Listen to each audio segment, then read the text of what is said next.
Après Snoopy, connaissez-vous Bluzzy, un chat dont on peut suivre les aventures quotidiennes sur iPhone? Parmi les nombreuses applications de ce téléphone portable, on peut en effet lire des bandes dessinées. La société montpelliéraine Aquafadas développe ce concept avec un grand nom de la BD, Lewis Trondheim, le dessinateur montpelliérain qui a créé des histoires courtes, donc spécialement pour cette utilisation numérique. Denis Paget, Jean-Pierre Vienne.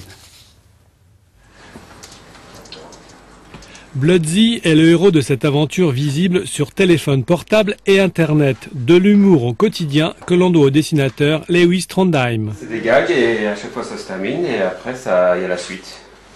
D'accord. Un par jour, pendant un an. D'accord. Banco! Ouais. Une unité de lieu. Tout commence au Festival d'Angoulême 2009, quand le dessinateur présente son projet à Aquafadas, entreprise montpelliéraine spécialisée dans les adaptations de bandes dessinées pour des applications numériques. Aujourd'hui, son catalogue en propose plus de 250. Et puis le format est vraiment à la fois innovant parce que on n'avait jamais vu ça sur ce genre de téléphone.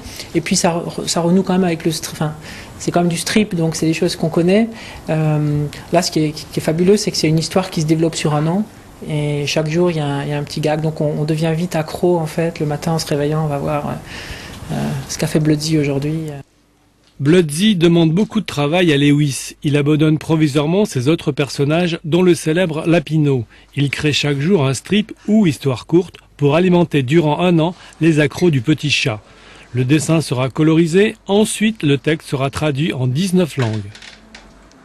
La plupart des bandes dessinées qui existent sur ce support-là sont des utilisations de bandes dessinées qui sont sur format papier à la base. Le tout, c'était de rester de la bande dessinée pour ce support-là. Je voulais pas qu'il y ait d'animation, je voulais pas qu'il y ait de musique, je voulais que ça reste des cases qui s'enchaînent.